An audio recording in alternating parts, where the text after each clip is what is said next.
Hi, thank you for clicking on the video. As you can see, this is part 2 of my Welcome to Derry Useful and Owning It video.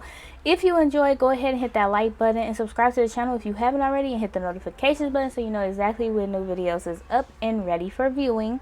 As per usual, if you don't like spoilers and you've never seen Welcome to Derry before, then you should jump off here, go and watch it, and then come back. If you don't care, we move on. Now, so part 1, I didn't want to be too long, and I didn't realize how much I actually had to say, specifically about hollering. Like, in reality, I probably should have just given him his own video, because now I'm going to definitely have to make a third video, just specifically about the things that I forgot to mention about him. It is what it is, you know, I digress. But in this particular video, we will be talking about Will, Rich, and Ronnie. And yeah, maybe some honorable mentions. Who knows? Let's start with Ronnie, because the way that this girl was so strong, and it's unfortunate that she had to be as strong as she was considering the situations that she was in, right? Like, you know, in the beginning of the series, her dad is already getting accused of Maddie going missing, because, you know, Maddie was last seen at that theater. Why they immediately go after Hank is beyond me, considering the last person that actually saw Maddie was that white man who didn't want Maddie in there. He was hella pissed that Maddie was in there. And you know, he actually ran into Hank. Hank like, bro, just let it be, because this is a small town, okay? So damn near everybody know everybody. Damn near everybody know what's going on with everybody. So everybody know that Maddie has a bad home life, and so Hank tells this man that you tripping. Let it go. Like, he ain't got the best home life. Let him watch the damn movie for free. And this white man is hella bent out of shape. And you know it was some racism involved, because why y'all ain't banging on this white man's door when he was actually the last one to see this boy? And you know, Ronnie actually misguided that man to go to the other side of the theater when he was looking for Maddie, to try and help give Maddie a little bit of a chance to get out of the theater. And I think the last thing from her mind, I'm sure she didn't expect him to go missing that night. And I'm sure the last thing she would have thought was the police would assume her dad did something to this boy, because she, you know, helped him to escape from the grasp of this white man who didn't like him being there. And this is something that was happening so often. So I don't know why he was so bent out of shape. Like, let it go. You're so stupid, you know. And so when Lily, Phil, and Teddy come, like, asking her about what was going on, she like, y'all need to fuck off. I am not helping y'all. And this is my problem, because they walked off yelling about hearing voices. Like, they weren't yelling, but they was basically yelling.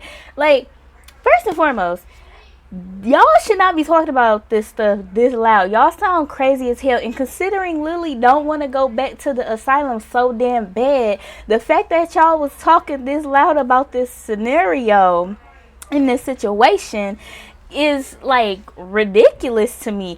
And that is what ultimately grabbed Ronnie's attention. You know, like, you saying that was like, oh yeah, I heard voices in the pipes too. This is my issue with Ronnie.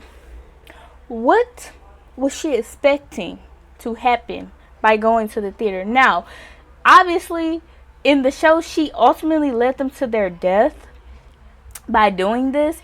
But let's say this situation with it wasn't going on. What was you expecting to happen by taking them to watch the movie that song was from? Because okay, Maddie ended up being in the film, but in a real life situation with this shit not going on, Maddie not gonna be in that film. Maddie not finna pop up like, oh, y'all put my favorite movie on, here I am. Like, what? Why would you think that going to that theater would help in any way, shape, or form? I'm trying to understand the thought process, because it's not making sense to me at all. Here's another thing. Ronnie was in that booth, so she didn't fully see what was going on. But she did see that thing come out of the fucking screen. She literally reacted to it. Before Teddy got yammed up on that damn window, she reacted to that creature coming out. She literally goes like that. So why you ain't telling the police? You all up in Lily face. Little side note, I love the way she be saying Lily's name. Like, it's always intense. She gotta say both her first and last name. She ain't playing. But she kept getting in Lily's face like, tell them what you saw. Tell them what you tell them what you saw. Why you ain't telling them what you saw? Because she reacted to it. And I know she probably got a little bit more frantic because in the midst of what was going on in the theater, it actually locked her in the room. So she had to try and find a way to escape. So she probably just like blocked it out or something. But no, you definitely reacted to what happened in that damn theater, even though you was up in the booth. You saw something, even if it was a glimpse of something. Even if you don't know what you saw. You saw something flying that shouldn't have been flying, and it definitely came out that screen, and you should have said something if you really wanted to help your daddy. You know what I mean? She did more for him throughout the show than he did at all. But, you know, in that moment, you know, you could have said something. I digress. So, progress through, you know, find out that Hank's fine. He's at the black spot. She don't want to deal with this situation no more. Mind you, she never really wanted to deal with the situation. She just wanted the police off of her dad's back. And that shit was backfiring like crazy. Okay? But she finds out her dad is safe and she's like, okay, I'm done. I got what I wanted. My dad is not in prison. Like, what you want? And they was trying to act like it was such a big deal that Ronnie didn't want to do it. Y'all knew Ronnie didn't want to do it. The whole time she was just talking about how she could help her dad. She didn't care about this creature. She didn't care about nothing that was going on. And while no, she didn't want any of these other kids to die. Like, that was never something that she wanted. Like, she's scared that we all finna die. Because we keep messing with this thing. Like, what I want is safe and what I need is okay. So I'm not about to keep putting myself in danger, which is fair enough. I don't know why they was acting like they needed her so bad. Y'all wasn't doing too darn, like, y'all had a whole second group. It was a whole new group. The only two people that was still in from the first group was Lily and Ronnie. A whole new group of people to fucking just, you know, like, what are we talking about? What are we talking about? You know? And, you know, ultimately, mind you, Ronnie was originally one of its kills in the book and the original timeline or whatever. If you didn't see part 1, I mentioned this in part 1, you should go watch part 1. I don't know why you over here if you ain't watched part 1. But I have a timeline theory. You should go and watch that if you want more information on my thoughts on the timeline. But she was originally a kill, and she actually gets to survive in this timeline and run off. And, you know, the thing about it is that when you leave Derry, you forget. And I'm wondering how much she really did forget, because Will actually stayed behind and he made sure that he was writing her letters. How long he chose to do that, you know, how the town affected him, we don't really get that information ever, for real, because, you know, in the show he's surviving and then he's dead by the movies, so we don't know. But, and also this is like, I assume it's a different timeline, so we don't really know if he kept writing to her or whatever, right? But they had a few cute moments, you know. It was funny because there's this guy, what is his name? It's something Sin something, and he do like these movie reviews too, and he was like, I don't know what Ronnie was laughing at so hard, because Will was never that funny. And I agree, I don't know why they was laughing that hard at the end, but hey, go off, let them have a moment, because they got interrupted so many times within their little moments that they had, you know. And like, Charlotte was not playing with them. She pulled up on them and was like, y'all really think y'all grown out here? Don't piss me off, okay? But this is my problem.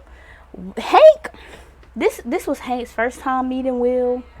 You know, he don't know Will. Will don't know him. Like, This grown man told this little boy, oh yeah, if something happened to me, I'ma need you to take care of Ronnie. Who the hell you talking to? What you mean?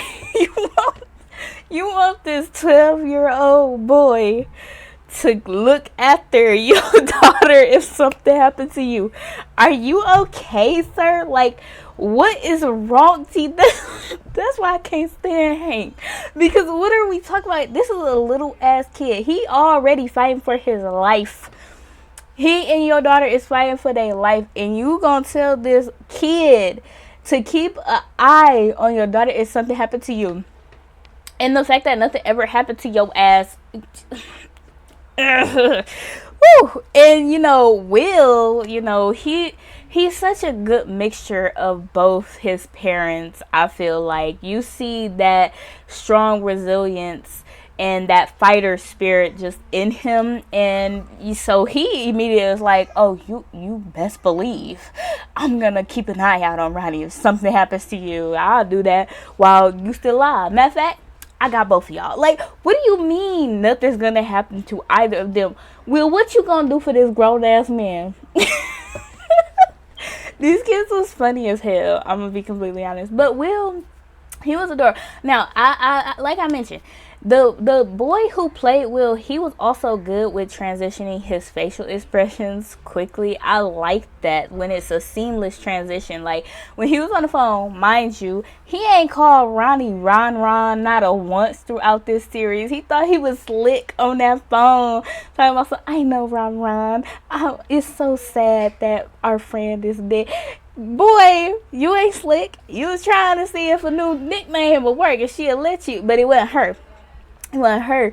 And the way his face transitions from sad, concerned to, what the hell is this woman talking about? Like, not woman, but what is this girl talking about? What? Smelled like popcorn. Like, it was like so good. And then also another moment was when he and Rich were talking in the hallway when a bully had wrote on Ronnie's locker. And they were talking about Ronnie's dad, and Rich is like, but this is America. They can't just lock up people for no reason. The way Will snapped his head to him, like, what country do you think we're in? It's funny. In that moment, I definitely saw Charlotte in him in that moment in this hallway, because he's seeing his mom be an activist, and he's like, bro, I definitely know for a fact that they lock up people for no reason at all. I don't know where you been, but you living in bliss, my friend, and he's just there. Like even in that moment when they were having the conversation about lifeboats and anchors or some shit like that, and Will wasn't there because Leroy had moved the family to the base, so he hopped on his bike and dipped off over there real quick. This boy came up there at the best or worst moment, right? Because I guess in Rich's eyes it was the worst moment. She's like, so are you a lifeboat or anchor? And then Rich is like, lifeboat, I guess. And Will comes up the stairs like, I'm here. He made his decision. I guess he a motherfucking lifeboat. Like, the way he was down to ride for his friends. And you know what? I get it. He had a hard time when he first showed up. Like, obviously he was going to, no matter what, especially around white people. But this is my issue. So that first scene where we see him enter the classroom in the school, he literally says, I couldn't find the class. This dumb bitch, and this how you know racism is so stupid. This stupid ass. She said, you can't tell time? Bitch, if he is new to the school and new to the town, has to go to the office to get his schedule, has to try to navigate a new school he's never been in before, and is definitely not getting the navigations from, like, directions from any of the white students that's also fucking racist. obviously if he's looking for a classroom, he's not looking at a clock. So, you know, and then the bell had barely just rung. It was not that serious. Just to say something out the way to a fucking black person. You see what I'm saying? Like, it was just so ignorant. That scene pissed me off because what are you talking about? Your time ain't got shit to do with this, because he was on time at the school. He just needed to get to the classroom. He'll be there on time next time now that he know where it's at. Make it make sense. That stupid, you know. But yeah, so also that's when Rich and Will first meet each other. You just knew that they was gonna click as well. I love the dynamic between Rich and Will. And here's why. Because they went from new friends to that brother dynamic like that. Like, it was so quick. Like, Will really saw him like a little brother, it felt like. And he treated him like a little brother. Like, the first time they go up to that tower with the girls, Rich is excited. He don't care what they talking about. He like, I got new friends. This place is cool. He looking around and he leans over the balcony, and it is dangerous. So Will, he just naturally goes and pulls him down and is talking to the girls, like, but he's like, and he does that throughout the series where he like when they go to develop the film, and Rich is in there trying to drink the stuff and touching stuff he's supposed to be touching, and you just hear Will like, no, Rich, don't do that. Rich, don't touch that. He can't reach the thing, so Will's like, I got it, helps him pull the thing down. And then like when they actually develop the film, Rich is like, oh my gosh, that's my picture. They like, all right, move. It was so adorable. Even in that scene in the cemetery, like, now Rich lies and says that he knows what's going on and how he can help them. And, you know, I don't think he was trying to, you know, put them in a bad place or put them in a bad situation. He just was trying to be helpful and also didn't, you know, want to lose his new friends, you know. And, you know, even in that moment, when the girls is like, okay, you messed up for this, we out. And Will is like, he's sad, and Will's like, I know, buddy, it's fine, I got you. Hey, I ain't leaving you. let's go and apologize to the girls though, you know. So I love their dynamic. It was great. I also like how resilient all of the kids was, right?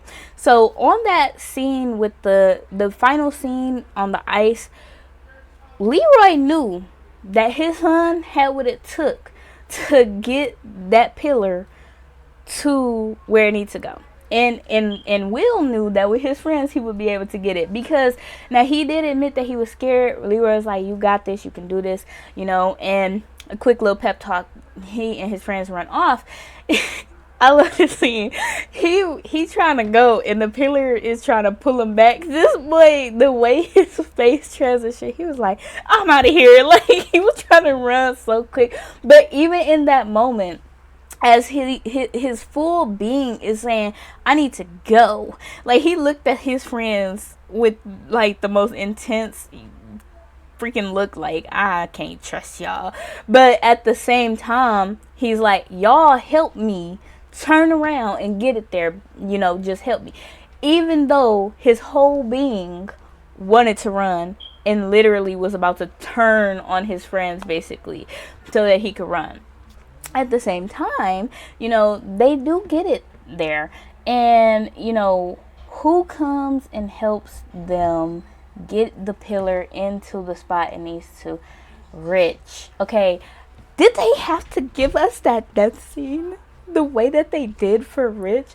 No. Oh my gosh, Rich was such an adorable character. You know, he didn't know when to shut up. And that was a good thing and a bad thing, because in some ways it was helpful, some ways it was not, right? Like, ultimately they did go to the cemetery. Ultimately, they did get pictures. Now, was it fucking with them? Yes, because when they go to the police station, you know, they're just normal pictures of random ass shit. And, you know, Rich is talking too much. Like, boy, why is you telling the police your whole name. Now, you a person of color in this town, so they probably do know you because these people are racist. They probably keeping track of people who ain't white so that they can be racist towards you. But if they didn't know you, now they do. Now they know who to look for. And they all like, Rich, shut the fuck up. We got this. But it was so adorable, and he just wanted to be helpful as well. Like, and one thing about Rich, like, he was the only one out of the second group of kids that didn't see anything. Now, in the first group of kids, I think both Phil and Susie didn't actually see anything. They was just caught in the crossfires, okay? But Rich was the only one that it didn't go after directly, and I think it's for a couple of reasons. One, like, he was scared of the idea of the situation in general, but he was not scared of the creature itself for real, because he was too busy trying to care about his friends and trying to help his friends. Also, if you look at all the other kids, the other 4 kids had something going on in their life that was traumatic, like, or that could be traumatic, okay? And mind you, he was going after specific bloodlines, and so, you know, he was being very strategic with his targets, but he never actually did anything towards Rich. He did Marge's eyes, and he constantly went after Lily with her dad and Ronnie with her mom, and he even attacked Will with the image of his dad. And Rich didn't have any of that. Apparently, he had 2 loving parents that he cared about very much so, and they cared about him, and so it was never an issue. But he did not like the idea of what this thing was.